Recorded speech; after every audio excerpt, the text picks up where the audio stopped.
Okay, it's Erev Chanukah. This evening, we bench the first lichtel. So it's appropriate to review some of the halachas.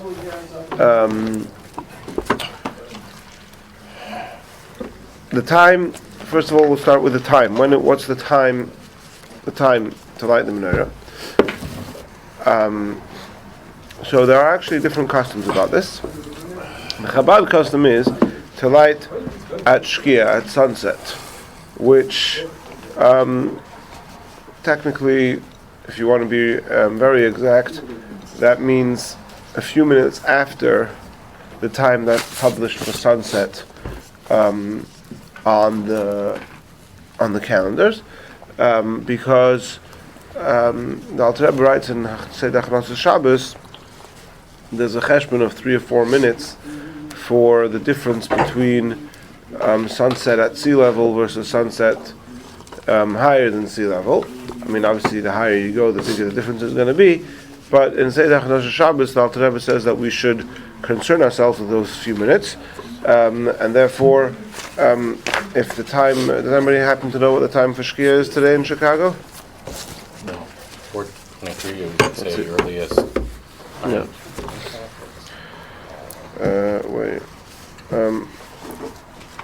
Earliest time to. What does that even mean? Let's pull up the times over here. Because both of those are changed. Sorry, what was that? I guess I'm not the only person who knows that. So repeat that, please, Dan. I missed that. The barometric pressure and relative humidity also changes the time of sunset. Yes, that's true, but that can also have a difference, if I understand correctly, of a minute or two, or maybe even less than that. And that's why, in general, whenever you see the time for any time, for starting a fast, for going out of a fast, it's always a good idea to, even if you know your clock is 100% accurate, it's always a good idea to add, a minute or two in either direction, depending on what the more stringent one would be, to make sure we're not getting into all of these things. Okay, so sunset, according to Chabad.org's Manim, sunset today in Chicago, 60645, is 4:23. It says sunset at an earliest time to kindle menorah.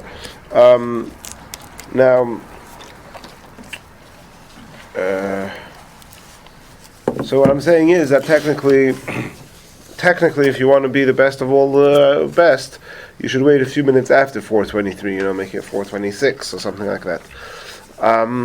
Now, we'll get to soon what to do if you're not home at that time. Like, for example, if you're having Mincha Ma'ariv at that time, what to do. But that's the ideal time to light the menorah.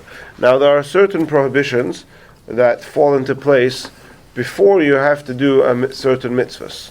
So before you daven Ma'ariv, half hour before the time for Ma'ariv, it's forbidden to start a meal. Which, for example, we've been speaking in the Thursday night class about davening Ma'ariv early on Friday night. One of the questions you get into is that, let's say nightfall is at 8 o'clock, and you go to the 6:30 minyan, and by the time you finish Kabbalah Shabbos and you get home, it's 7:30. Well, now you're in a problem, because at 7:30 you can't start the meal, because you're within half an hour before the time to say the Shema. And even if you daven Ma'ariv early, you have to repeat the 3 paragraphs of Shema after nightfall. So that's parenthetically I'm mentioning that. Same is true with B'dikas Chametz. Before the time for checking the Chametz, from half an hour earlier, there are certain prohibitions, restrictions that fall into place, which are pretty much all designed to safeguard the mitzvah so that you don't neglect to do it in its right time. And the same holds true for lighting a menorah. So if the time for lighting a menorah is 4:23, so if I'm to do my math correctly, from 3:53 today, these prohibitions fall into place. And these prohibitions apply to all members of the household, l'chayra, we'll see soon, but l'chayra, all members of the household are obligated in the mitzvah, and it would appear that all these obligations, these apply to everyone. We'll revisit that comment shortly. What are the prohibitions? So you're not allowed to start a meal. What constitutes a meal? So some people are machmir not to eat anything from that time until after they've lit menorah. But halachically, the requirement is only to abstain from a meal. A meal obviously means, of course, if you wash. If you can abstain from eating anything that's mazonos, that's definitely recommended. You could have a fruit, a snack, anything that's nowadays very common. You can have a whole meal without washing, without having mazonos. Yeah, it used to be that bread was a staple of every meal.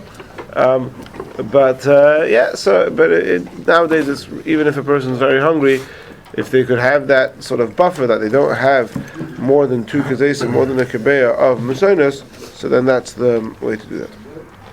You're not allowed to start doing any work. Now, when we say work, we don't mean work like on Shabbos, like switching on and off a light, but household work is forbidden. Vacuuming or stuff like that. And similarly, even if you're even at work, yeah. So if you're already in the middle of work, so then it's different.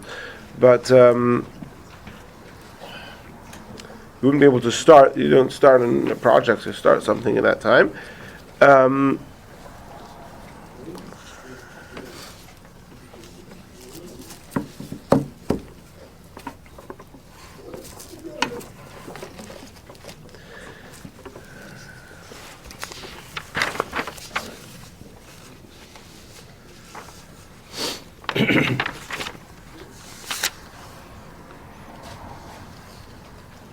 Just a moment.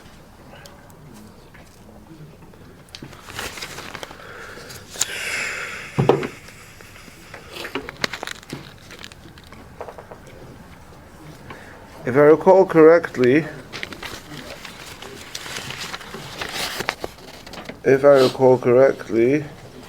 cooking is not included in the restriction. So if the wife wants to be preparing latkes,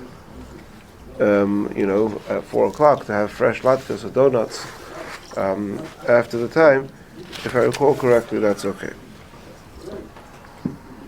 Another one of the restrictions is sleeping. Yeah, you're not allowed to even of course don't go to sleep for the night, that goes without saying. But even if you just want to take a nap, you're tired, you want to think, you're not allowed to sleep. You're not allowed to go to sleep in that time. You're not allowed to take a nap. Okay. So concerning the food, I said you ideally should avoid mazonos at all. If you have to have mazonos, you can have if it's less than a kviya suda. That means even if it's 2 kazesim, if it's not mazonos, that's an entire meal. Again, nowadays that's rare that should be an issue. Now,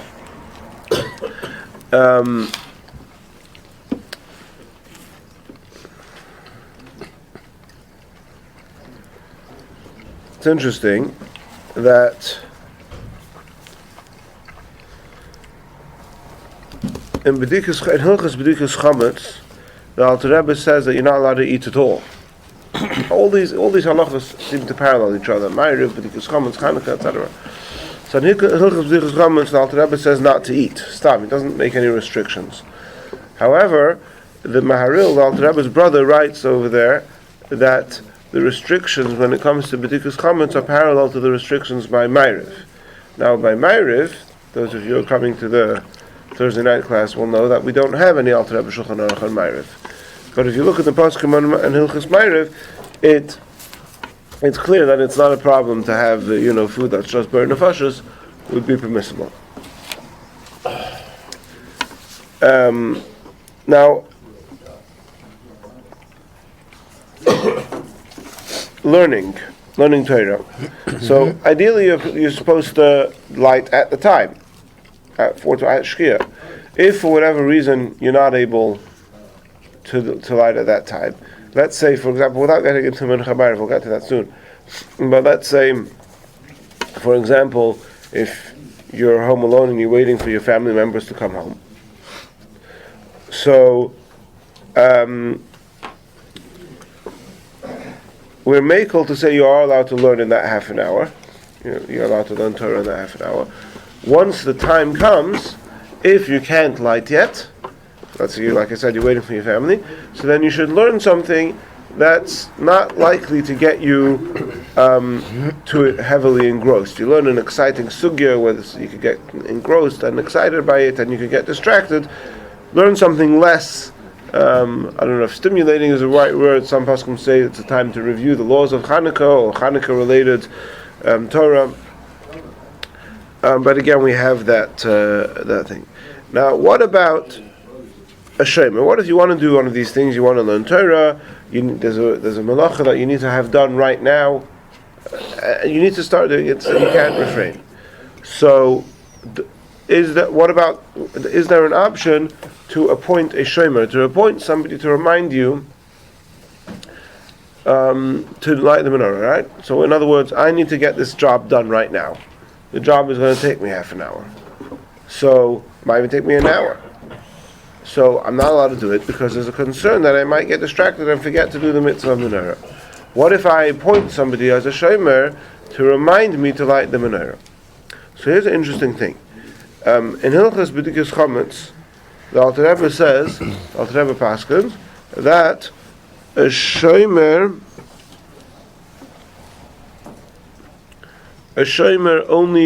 we only rely on a shomer l'dvar mitzvah. In other words, if you need to get busy with something that's a mitzvah, and so then you can put it's a mitzvah, so you have to do it. So, but you're scared you're going to forget, so you appoint a shomer to remind you. But if it's just a dvar rishus, it's not a mitzvah. So then the shomer doesn't work, and you're not allowed to do it at all until you've performed the mitzvah. In this case, lighting the menorah. However, that's what the Alter Rebbe says by B'dikus Chometz.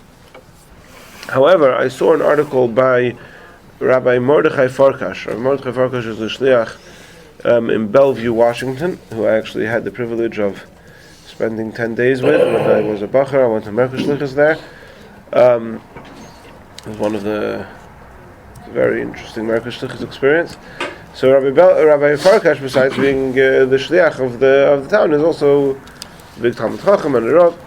So he wrote a book that I have in my office called Agura B'Halacha, and in there he points to a seeming contradiction in the Alter Rebbe, where in Hilchos Shabbos,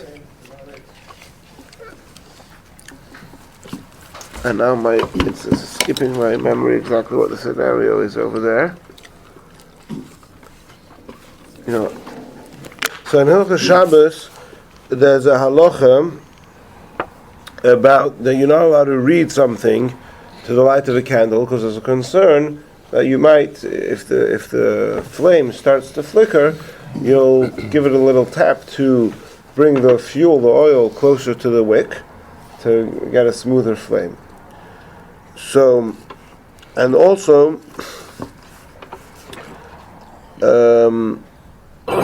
you're not allowed to check your clothes for lice. Apparently that was a thing. You're not allowed to check your clothes for lice or bed bugs. The same concern with the candle. So what about two people doing it together? Are you allowed to have two people learning together to the candle? Because if somebody is about to touch it, the other one will go, hey, it's Shabbos. And similarly, are you allowed to have two people checking the clothes together for lice because they'll remind each other? So,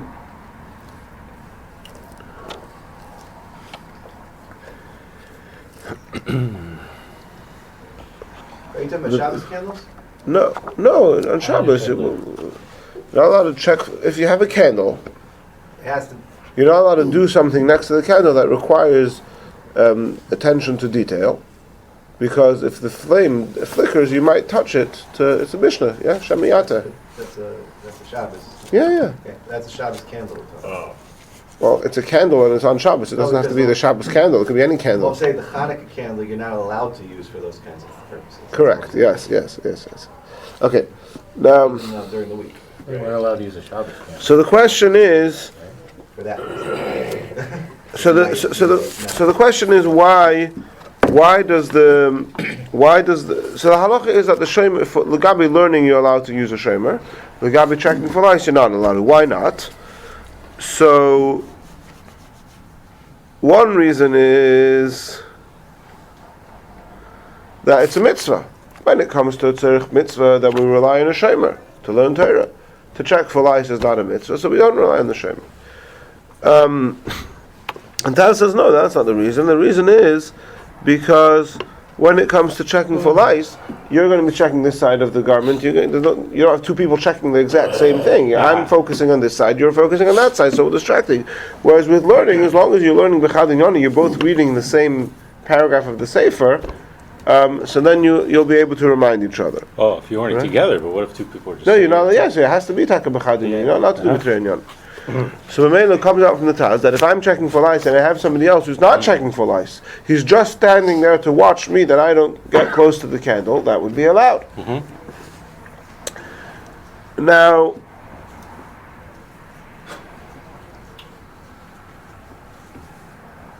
the Alter Rebbe paskins like the Taz. So there seems to be a little bit of a contradiction here, that in Hilchos Shabbos Alter Rebbe paskins like the Taz, that for an optional thing a shomer does help. And that's why, right? But in Hilchos Pesach, by B'dikas Chametz, he says that it doesn't help, only for Dvar Mitzvah.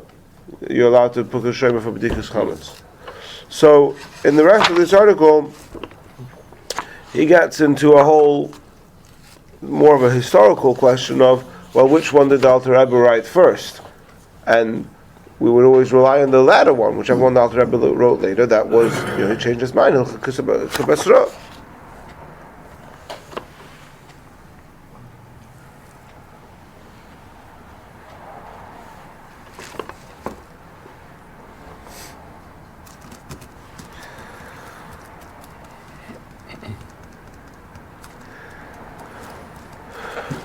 So, we don't really have a final psak on this, but if a person has a need to do something, and say that he'll appoint a shomer, somebody to remind him to, like, you're getting home from work late, whatever the scenario is, so then,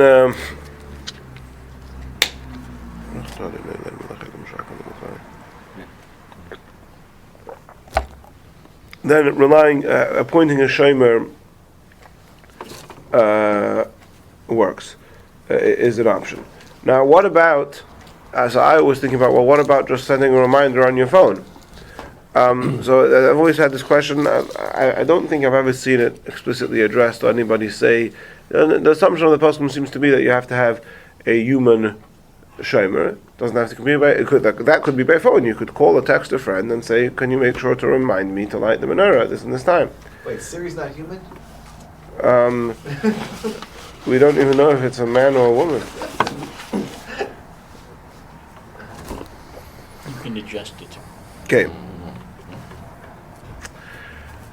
Okay, what about... Okay, so the Chabad custom, for example, is that women don't light their own menorah. Now, it's important to explain that, according to all opinions, everyone is equally obligated in the mitzvah of the menorah. Everybody has af heinoi b'saynes. We've discussed this in the past. Women have an obligation to light the menorah equal to men. The question is, and this is a matter of custom, do women actually light their own menorah, or do they light the menorah, or do they discharge their obligation by their husbands lighting the menorah? But if, for example, the husband is out of town, or the woman is out of town for that matter, so then she has to light her own menorah. Now, so the question then becomes, do these restrictions of doing housework, of eating, taking a nap? Yeah, I was once spent a few nights of Chanukah in Hadera, in Israel. And we were very, very busy with Mivtzoim. From in the Shteach, there was a powerhouse. I actually still see him by the Kindle sometimes, and we reminisce a little bit. But powerhouse, and I remember one night we didn't get home till after midnight. And his wife was fast asleep. And he woke her up, and they lit the menorah. We'll speak about that soon. But was she allowed to go to sleep? Now, presumably she had appointed a shomer. She had appointed her husband and told him to wake her up when the time comes. But yeah, at least in theory, are women obligated? Now, on the one hand, are women bound by these restrictions? So on the one hand, if a woman has an equal obligation to the man, so then she's not. Then the restriction should apply equally, right? On the other hand, if in practice this woman's minhag is to be yotza through her husband's lighting, then she doesn't have to. There's nothing that she has to remember. There's no concern that she might forget something. In fact, we'll see soon that, at least strictly speaking, she doesn't even have to be present when her husband lights. Right? So, does it make sense to restrict her from eating or doing work or taking a nap if the whole reason for these restrictions is that lest you come to forget? Well, the person whose responsibility it is to remember, we have to make sure he doesn't forget. But if she doesn't need to forget, need to remember. Yeah. But definitely, practically speaking, so Shlomo Zalman Auerbach says that b'shas hatzorich gadol, in a time of great need, a woman can say that these restrictions don't apply to her because she doesn't actually have the minhag of lighting. In fact, it also comes up in Hilchas Mila that we don't eat before mitzvah, before shefa. So if a person has to do a bris, so the father of the son, it's his mitzvah, so he's not allowed to eat because he has to do the mitzvah of bris Mila. What about if he has a moil? So if he appoints the moil to do the bris, so then he's appointed the shliach. So do the restrictions still apply? So that comes up. I wonder. I could ask Rabbi Epstein. I mean, nowadays when people do bris, for example, as is common, especially in the summer in the afternoon, to cater to a bigger crowd. So does the father, the moil, they don't eat the whole day? I don't know what the practice is. But anyway, so Shlomo Zalman says that b'shas hatzorich gadol, in a great time of great need, a woman is allowed to do these things. And definitely b'tziruf, the heter of a shomer, right, that her husband, so my wife wants to make donuts, and she wants them to be fresh. So I already said before that I don't know if cooking is considered malacha, but let's even say you want to be machmir that cooking is considered malacha. But you have two other heterim. One heter is that it's possible that the restriction doesn't apply to a woman who's not planning to light her own menorah. And B, she has a shomer that when I come home I'm going to remind her to stop cooking because we need to go and light menorah. Okay. If she herself has the minhag to light her own menorah, then of course then there's no question that the restrictions apply. Okay. Now, who has to be present by the lighting the menorah, etc.? So,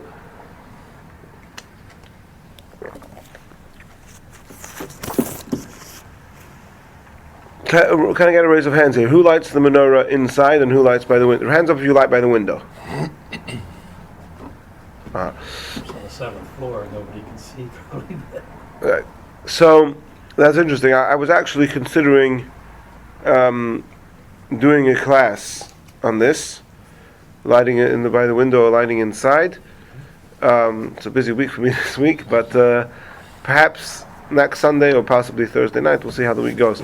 But so the Chabad custom is actually very strongly to not light by the window. We light by the door inside the house, and nobody outside can see the menorah. And we're very strict about that. We're very particular about that. And not just Chabad, most Chassidim have that minhag.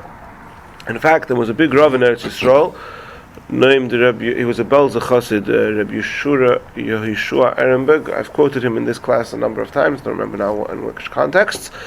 And he wrote a tshuva which became very controversial, where he wanted to argue that halachically that you're actually not yoytz to the mitzvah if you light by the window.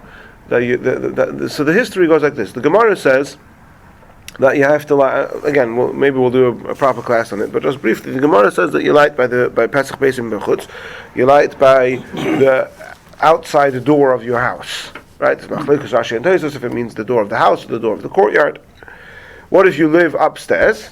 So then you put it by the window. And then the Gemara says, of a shas sakana, in a time of danger, and again there's different machlokes amongst different mefarshim which danger the Gemara is referring to.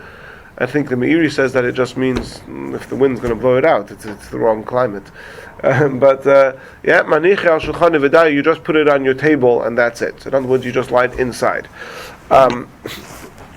So the question, what Rabbi Ehrenberg argued was that actually this is not just a dispensation for the time of Sakana, but what this means is that the mitzvah actually changed. Now the Takanas Chazal, which originally the Takana was to light outside, and then there came a time of Sakana, and they changed the minhag. The Takana changed to light inside by the door. So again, well, we could review, we could elaborate on that another time. But so if there can be difference in minhagim. There could be halachic ramifications which depend on where you light. So Rabbi Ehrenberg argued that halachically it's a problem, became very controversial. Rabbi Eliyahu, Rabbi Yosef, it became a whole polemic. So if you light inside, if you're lighting inside, so you light opposite the mezuzah. So you put the mezuzah in a doorway, and the Chabad minhag is to do it actually within, if possible, within the depth of the doorway. Mezuzah on one side, the menorah on the other side. Actually, in my personal circumstance, the way my apartment is set up, the only window that I have, the only door. I mean, the only door that's sort of safe for me to use. Yeah, I don't want to do it, but I have a long, narrow hallway with the bedrooms. It's not safe with the kids running around. The only safe place to do it is on the door to my porch, which happens to also be a window to the street. So I hope nobody has any chashashos that I may be deviating from the minhag of Chabad. But if you do have such a doorway, then it's important to note that even though you call that whole thing the doorway with the sliding door, but actually the stationary panel is not a door, that's just a wall. So if you want to put it opposite the mezuzah, you put it in the middle of where the sliding door part of it ends. That's where the end of the doorway is, and that's where you should put the menorah. Anyway, so the question becomes with Pirsumei Nisa. We're all familiar with an integral part of the mitzvah. I shouldn't say integral. An important part of the mitzvah of Chanukah is Pirsumei Nisa, is the advertising element that we're publicizing the miracle. Now, part of the question then becomes, well, if you're lighting inside, who are you publicizing the miracle to? And perhaps publicizing the miracle is not an integral part of the mitzvah, it's just a side benefit. Now, it's interesting that on the one hand, in Chabad, we have the Chassidish minhag of lighting inside, but on the other hand, the Rebbe Shturim, the Miftzayim, Pirsumei Nisa, giant menorahs, karta, any possible way. And perhaps again, this is my own theory, take it or leave it, that lahalacha, we paskin that Pirsumei Nisa, whilst it's important, it's not an integral part of the mitzvah. And therefore, even if somebody is living at home alone and there's no family members around, they still light inside, and there's no Pirsumei Nisa, or the Pirsumei Nisa is only to himself, right? But the agenda, the siduratzam, if you could say, of Pirsumei Nisa, in the spirit of the law, is uber significant, and that's why all the Ubers have kartat menorah. I mean, that's why we sort of, outside of the strict, we yotze the mitzvah by lighting the menorah at home, but we do go out of our way in Miftzayim and to make as much as possible shturim. Tonight there's like a kartat menorah parade of that's what some people also have a minhag to have a kartat menorah and drive into a garage so that they hold up traffic and everybody knows that it's Chanukah. So the question then becomes: if you're lighting out the window and your Pirsumei Nisa is to the members of the street, so then that has its own challenges, because first of all, if you're on the 7th floor, and you should. I'm passing it out. One thing you should do if you're on the 7th or the 6th floor is to light at a window where you have neighbors from the next building who could see. Right? So if you light facing the back or the front, that's not so good. If you light facing the side, in your case that would be by your porch. In your case, it probably also means by your porch. My porch is not facing any neighbors. Yes, it is. The next, the building number 1. Oh, right. Right. So and my back is facing building number the one in the back. Yeah, that's true. So that's already one. The other question is, how long does the menorah have to light? We'll talk soon how long the menorah has to light, but at least in theory, the shir is so long as there's people around. Now, if you're lighting inside, so it's about the people in your house, so then then you just go. So you're, in other words, you're saying you're going based on the way it was when the takana was instituted. So then it was half an hour. So we do half an hour. But we discussed this last year. The Brisker Rav in Yerushalayim was makbid to light the menorah the whole night until the people came back from the theater, because there's people in the street. So it could be that if you light at the window, that it gives you a chumrah that you have to make sure your menorah is burning the whole night, so long as there's people out and about. When you say Yes. you light in the window, which way should the menorah face? In other words, when you light from right to left, should it be when you're facing out, right to left, or should you maybe turn around and look inward so that it faces out properly? No, I was wondering. I've seen that discussed. I don't remember. It's interesting because the Chassidish minhag, many Chassidim had a menorah which has, you can see it, which has like a wall behind it, like a silver menorah with like 8 candles and a wall, which kind of made it futile to light in the window because either you were lighting for them or you were lighting for yourself. If I had to guess, I would say it probably doesn't really matter because the presuminissa is not whether it's from right to left or left to right. The presuminissa is that they see the candles and they see how many candles perhaps. Can't you light it for yourself and then turn it around so it displays outside? Well, you're not really. Then you ruin. Then if the hadlok, we pass on hadlok is a mitzvah, then to move it around is not probably appropriate. I think what I've seen people who light at the window do is to light right to left for themselves. Mm-hmm. That's what yeah, is that right? That's what I've always seen. Yeah. Or you could stand between the window and the menorah. No, I think the way people do it is they light in the window right to left, and yeah.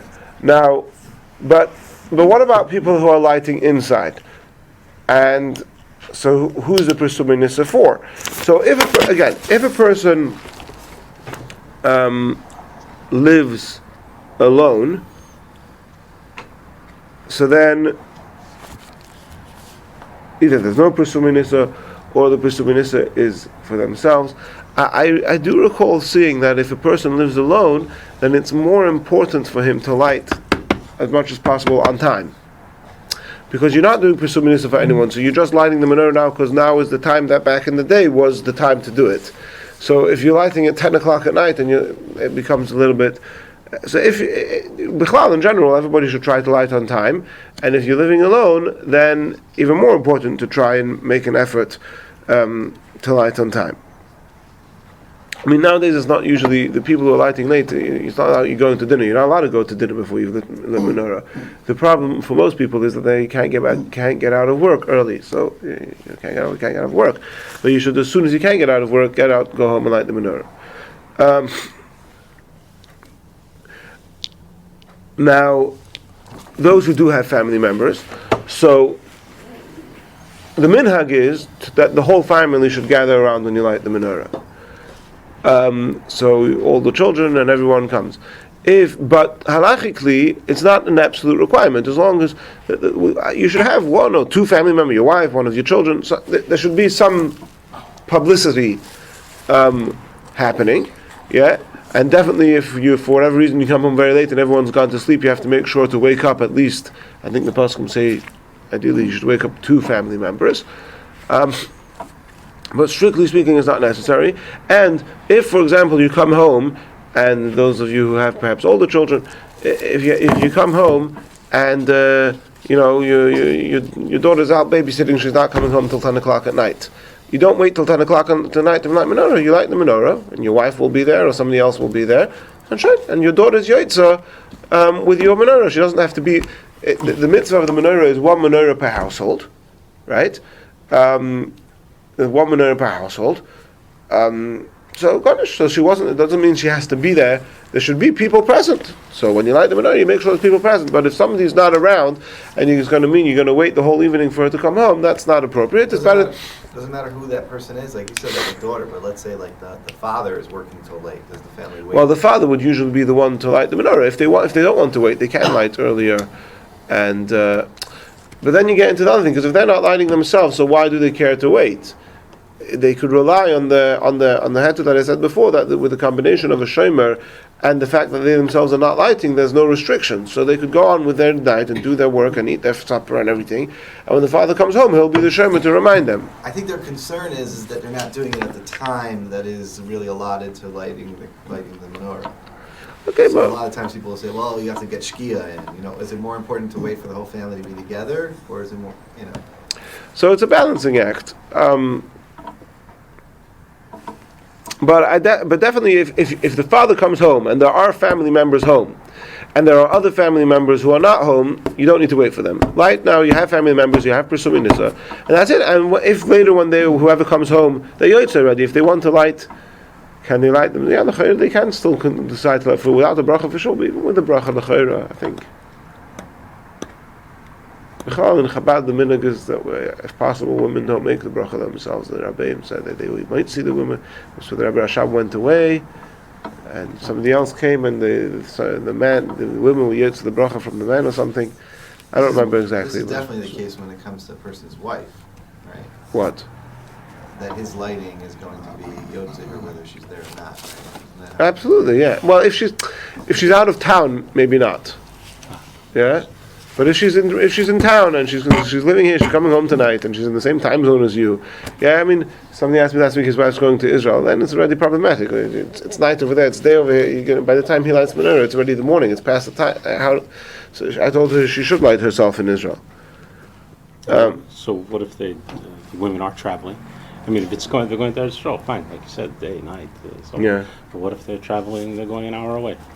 And they're staying overnight or not? Yeah, they're staying overnight. So they should take a menorah and light over there. Uh-huh.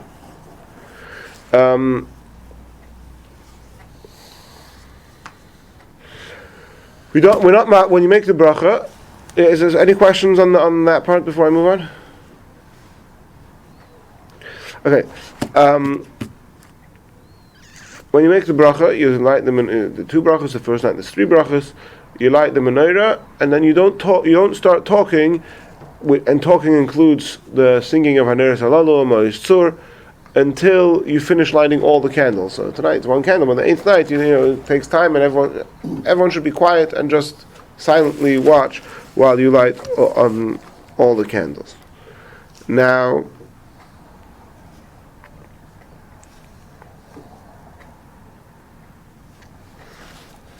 if you have to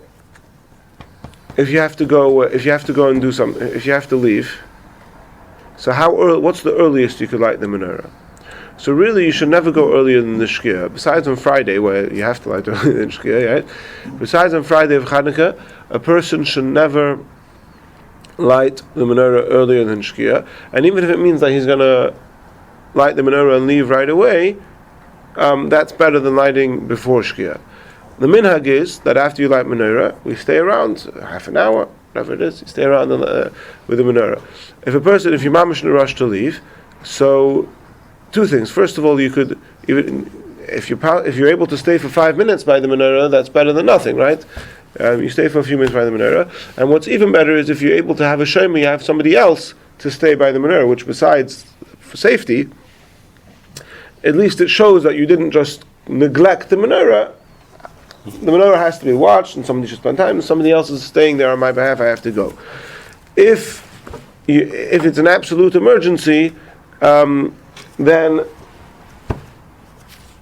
after Plag HaMincha, which we're discussing in the Gemara class also, but Plag HaMincha today is 3:30, right? So then perhaps you could light menorah then it becomes a whole question whether or not you could make a bracha. It's really best avoided. And it's very important. One of the things that comes up every year, and many people don't even ask the shaila, but it's a serious issue. People make travel plans, right? When you make your travel plans, you have to make sure that you're going to be able to fulfill the mitzvah of the menorah. So either you have to take a flight that's late enough that you could light the menorah at home at Shkia and catch your flight, or early enough that you're going to get to your destination on time to light menorah over there, right? But so sometimes it's inconvenient, and it means people have to change their vacation plans or whatever. But that's what we do. We are from Jews, and we schedule our life around Torah mitzvahs, and not vice versa. So that's an important thing to remember. Now, we are not yotze the mitzvah by lighting in shul or by attending a public menorah lighting. That's a separate minhag that we light in shul and other public places, but that does not fulfill your obligation of lighting the menorah at home.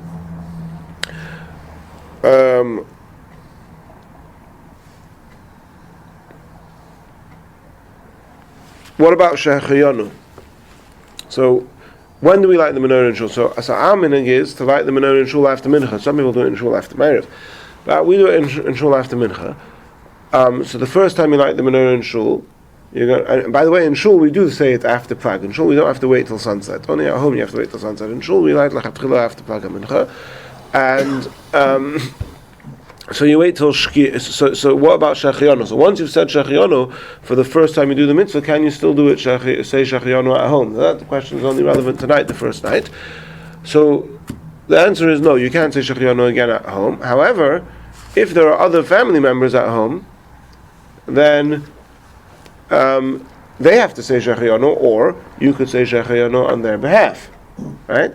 So ideally, the person lighting the menorah the first night in shul should be somebody who also has family members at home, so that when he gets home, he can say shechiyonu again on behalf of those family members and not get into any shayla. So I probably won't be here for mincha today, but those who are here, somebody who has family members at home, a wife, children, should be the one to light the menorah the first night, and the rest of the Chanukah doesn't matter because there's no shechiyonu. Now, there's different shittas as to when the time is. Like I said before, our minhag is to do shkia. Some people say no, to light after Tzeis HaKechovim, after nightfall, which according to Chabad.org, that means 4:55 today. No, so our minhag is to do both. So again, in practice, most of the people around this table won't be doing it this way because we have Mincha Ma'ariv over here. But if you're not coming to Mincha Ma'ariv over here, so the time to light is at 4:23 or a few minutes later at Shkia. But to make sure that you put enough oil to last for about 50 minutes until in this case in Chicago it's more like an hour. Yeah, should burn for an hour so that it lasts until half an hour after nightfall. Right? So just like on Friday, you have to make sure you have long oil to last. It's even more than an hour, yeah? Till half an hour after nightfall. So every day, if you're lighting at Shkia, if you're lighting at 4:23, make sure you put enough oil to last until after nightfall. Half an hour after nightfall. What if you happen to, for whatever reason, not light the menorah before 4:55?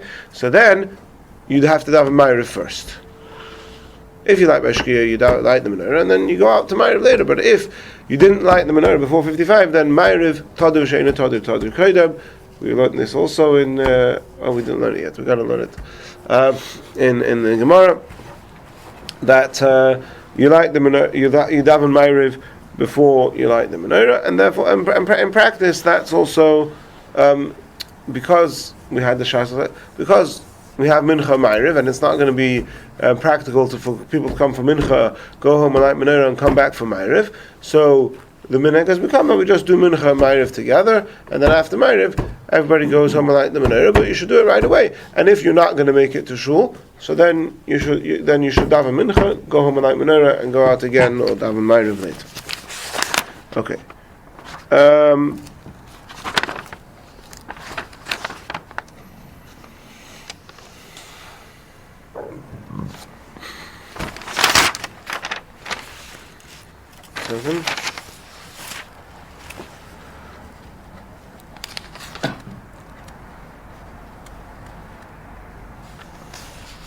Oh.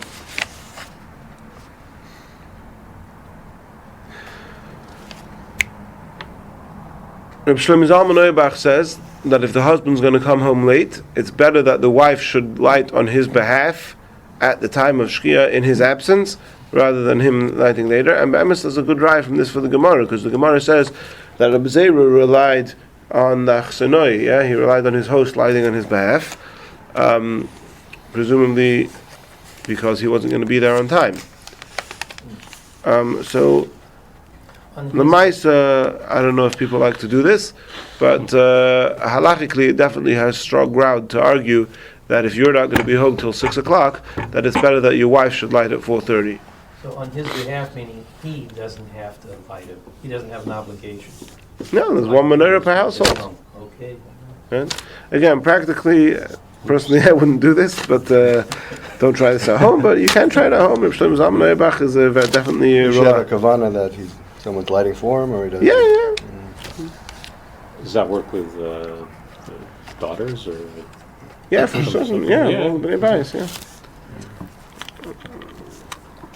No, but I would tell you to, if, in other words, if you're going out early, if you're in a sticky situation where you're leaving your house before the time, and you're not going to come back till very later, and people might be asleep, and you don't know if they're actually going to get up or whatever, in such a situation, definitely instruct your wife or your daughters, whoever it is, to light on your behalf. Obviously, somebody over bar and bas mitzvah, and then you for sure do like Reb Shlomo Zalman Auerbach says. You come home and light the candles without a bracha? Or you don't even light them? You know, you could light without a bracha for sure, yeah.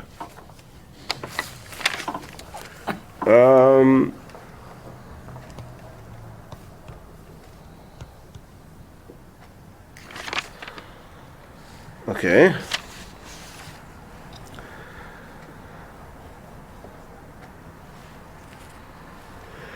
Now, Lamaisa, what's taka pshat in the minhag? There's different. What's taka pshat in the minhag that girls don't light? That's Chabad minhag.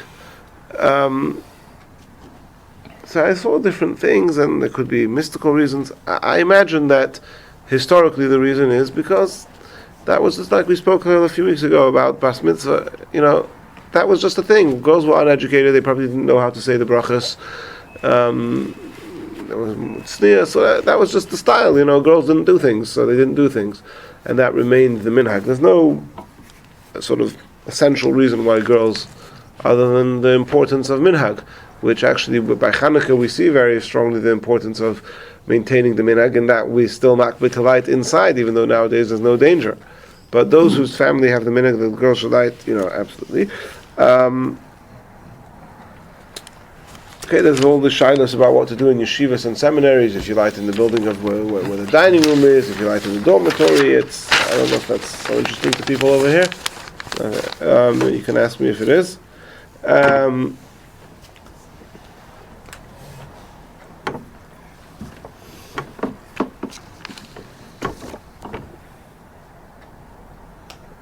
Now you have those candles that don't burn for half an hour, so you should avoid them.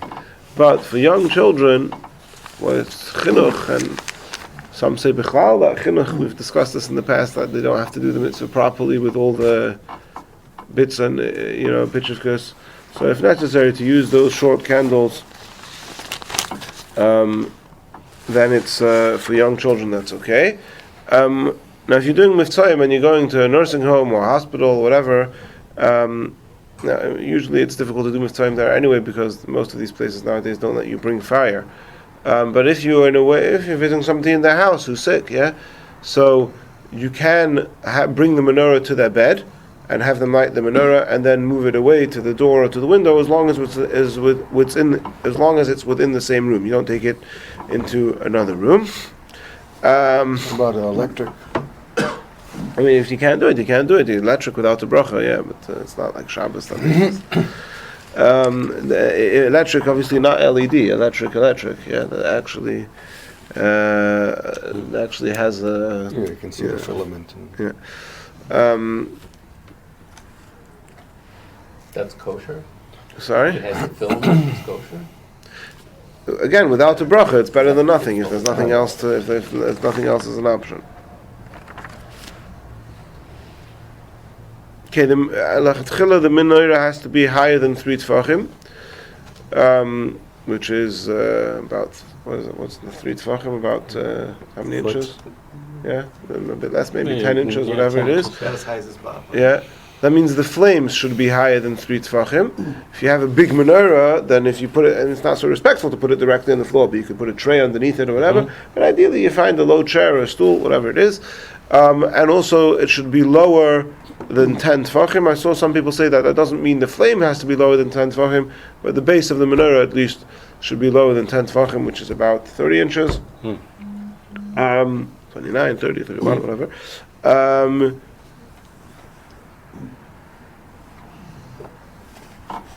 That's for those who have young kids. It's also a concern. You don't want it to be too accessible. Hopefully in Cheder, I think they teach them a song about how fire is hot. Our minhag is not to use an oil shamash. We have the beeswax candle that we use to light the other candles, and that is the shamash. That's the Chabad minhag. The minhag seems to be that every menorah, even if everybody's lighting together in the same place, each menorah should have their own shamash. Could be such a minhag. Should light the menorah standing up, like it was done in the Beis HaMikdash. Now, there's very interesting, something I just saw this year.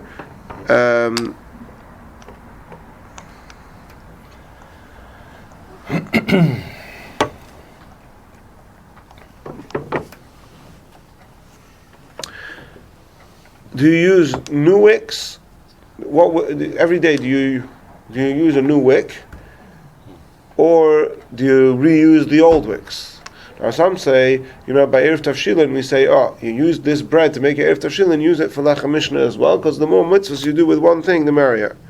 Right? So maybe it's better to use the same wicks again and again, because you get more mitzvahs with the same item. Or is it more respectful to the mitzvah to have how do you call it? To have new wicks every day. There's also different minhagim. Some people are makbid not to use those floating wicks because those wicks are coated with wax, which means that we're makbid to light with olive oil and make sure that it's actually extra virgin olive oil. That's not But if you light with a wick that's coated in wax, so then when you actually do the mitzvah, when you light it, that first fuel is not wax, it's the wax, it's not oil, it's the wax that's coating the candle. And others I saw say, well, if you only have those wicks, so pour some oil over it, so that should be the, anyway. But if you can use just pure cotton wicks, that's definitely better. And I like this year, I took myself a bit of a discount because of other things going on, but I like usually to just take cotton balls and roll my own wicks, so it makes it extra messy and fun. And we splash in the puddles. So what do we do? Do we do new wicks or old wicks? So I think there's different reshimas and different minhagim, even within the Chabad tradition, different minhagim. The argument, it's interesting that, so what's the argument in favor of doing new wicks every day, besides what we just mentioned? So we know that we're lighting the menorah Zeichel HaMikdash, right? Because the menorah in the Beis HaMikdash, we say this every morning in davening, before they lit the menorah, what did they do? They were meitiv es haneris, they cleaned it out, right? So in the Beis HaMikdash they had new wicks every day, they cleaned it out, so certainly we should also have new wicks every day, right? That's the argument in favor. The counter-argument is that there's a famous question. Yeah, this is what you're going to say, the question of the Beis Yosef. The Beis Yosef says, why do we have 8 days of Chanukah? They had enough oil for one day. There should only be 7 days of Chanukah. And there's literally thousands of answers. There's actually there's a sefer with a collection of more than 1,000 answers to the question of the Beis Yosef. There's literally, this is not just, not figuratively, literally, actually, literally, many, many answers to this question. One of the answers is that when they finished lighting, they put in the whole oil to light the first night, and then the next morning they came and they found that that the oil was still there. So if that's the case, it's true that every day of the year they would clean out the whole thing and replace the wick. But on Hanukkah, they were just reusing the same one they used yesterday. So that perhaps could be an argument in both directions.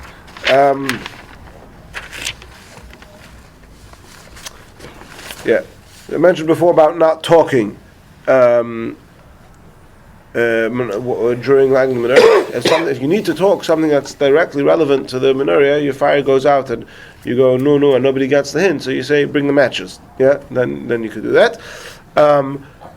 If somebody for whatever reason doesn't light the first night, if you're on Mivtzoim, you're helping somebody else light menorah, and it's the third night, whatever it is, you say Shechayano then.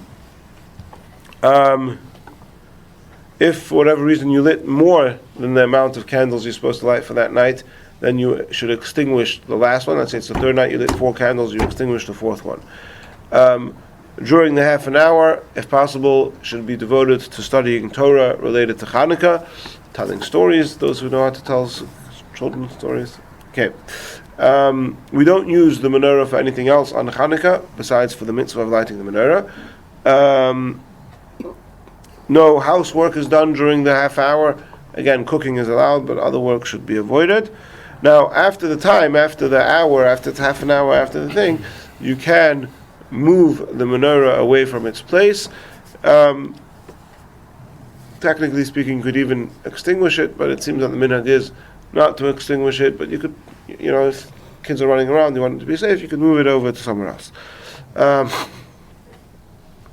Now, what about if you're not guests and things like that? So, if you're going to eat dinner at somebody's house, you're having a latkes oven, you're having a Chanukah party at your brother-in-law's house, so then you don't live there. You live at home. You're going there for dinner. You have to make sure that before dinner you go to your house. So don't call a Chanukah party for 4:30. Call your Chanukah party for 5:30, because people need to first be at their own house to light the menorah, and then go and having a meal over there before you.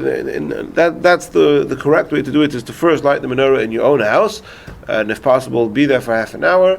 And if it's not possible, even if you're not there for half an hour, especially that you're not running away from the menorah, you're going to another menorah. Yeah, you're going to go to the party, you're going to be sitting by his menorah, so that's okay. Now, if you are sleeping somewhere else, right? You're going away and you're staying overnight. So then you're eating there and you're sleeping there. So then for tonight, that's considered your house, and you light the menorah over there.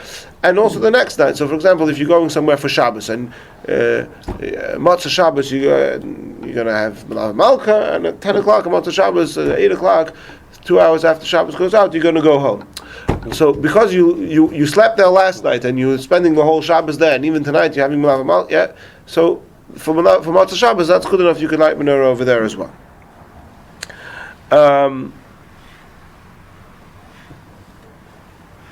And so the poskim talk about what to do if you're going out of if you're eating somewhere and you're not sleeping there, but it's out of town. Which I'm not going to get into that. In America, it's not so common. And it's Israel, it's common. Somebody will go from Yerushalayim to Kfar Chabad or something for a Chanukah party and come back to Yerushalayim that night.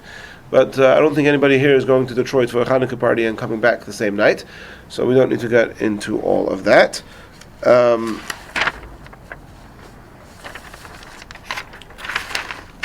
Of course, if you're lighting the menorah from Mitzrayim somewhere, like in a store or whatever, you don't make a bracha. Yeah, public menorahs, which are in public places, many people see it, so many poskim hold that you can make a bracha. But if you just light, if you're going, if you're going on Mitzrayim, you go into a store, so you give the guy a menorah, tell him to take it home and light it at home. If for whatever reason it makes it exciting to light something in the store, so then that's a nice thing to do, but that's not the fulfillment of the mitzvah, and that's not you definitely don't make a bracha. Chanukah geld. I think, like in America, people think Chanukah geld means chocolate. Chanukah geld means money, and it's the minhag to give Chanukah geld a lot. It's interesting. When I was a kid, I guess different communities are different. When I was a kid, everyone in shul gave me Chanukah geld. Not a quarter, 20p, a pound. That was the thing. Everyone was giving all the kids Chanukah geld. In America, you don't see that so much. People give out chocolate coins. But definitely for your own children, you should give Chanukah geld every night, some nights, whatever it is. And it's definitely, especially for those who have young children, it's an important time. And even if you have older children, it's an important time to be mechanech them in the Jewish way of getting money, which includes giving meiser to tzedakah. So I'm going to conclude with muktzah, what to do on Friday night. So you light the menorah on the chair or on a little table, whatever it is, and you don't want it to be there the whole day and the whole night. You want to be able to move it. So, kolzman, the flames are still burning, you can't touch it. Because you can't touch it. So here's the sort of the balance. On the one hand, you want to make sure you put in enough oil, and ideally the shama should be long enough that it should burn until half an hour after Tzeitzei Kechavim. So if your candle lighting is at 4:10, let's say this week, so you're going to light the menorah at 4 o'clock, you want to make sure that it's going to burn until 5:20, at least, right? But you don't want it to burn for 4 hours, because by the time you make Kiddush and the Shabbos meal, you want to be able to move the menorah out of the way. Now, for some people, especially if you're lighting on a window, ledge or windowsill, perhaps it's less of an issue. But if you're putting it on a chair in a doorway, it could get in the way.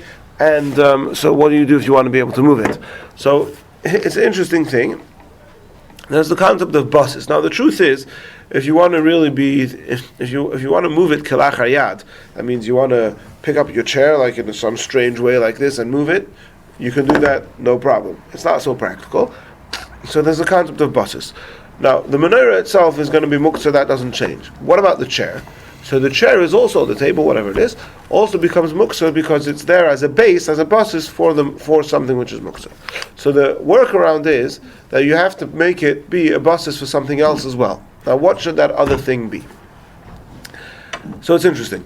The other thing has to be more valuable than the muktzah thing. So, or as valuable, we're not going to get into all the halachas of basis are very complicated. I just want to give you a little bit of a background and the practical application. So the way to do it, so some people say put jewelry. You put a piece of jewelry on the chair, and the jewelry is an expensive item, and then that's no problem.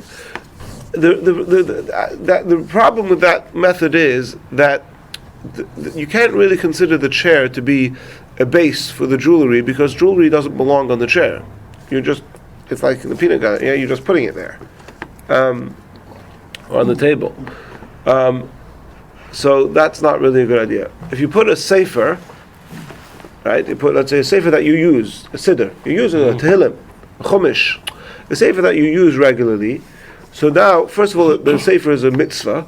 So even though the menorah is also a mitzvah, but the sefer is a mitzvah, and b'meila the sefer is considered at least of equal value, and therefore the chair now becomes a basis for the sefer as well. Now the sefer is not like jewelry because the sefer belongs in the chair. You often, or the table, you'll be in the middle of the thing, you'll put down the sefer on the chair or the table, so that's okay. Now the question then becomes, what if you have a fancy silver menorah, which, yes, mitzvah-wise, they're both a mitzvah, but financially, if you have a nice silver menorah which costs $1,000, then how are you going to find a sefer that's worth that amount of money? So in the Lamdas, that's a good question. The Ma'is of the Minhag is, and I see he brings it from Chaim Shalom Deitch to explain it, that once you're talking about a mitzvah, then the financial value becomes insignificant. But the Ma'is, that's the Minhag, and I believe that's what the Rebbe also did. People, after the Rebbetzin passed away, the Rebbe lit menorah in his room in 770, so people were able to see. The Minhag is that you take a sefer, that's a sefer that you use, a chumash, a tehillim, a siddur, something like that, and you put that on the chair where the menorah is before Shabbos, not when you want to move it. You put it has to be there before Shabbos, so that when Shabbos comes in, this chair is now a base to the menorah and to the sefer. And then once the flames are all extinguished, you can pick up the chair and move it to wherever you want it to be.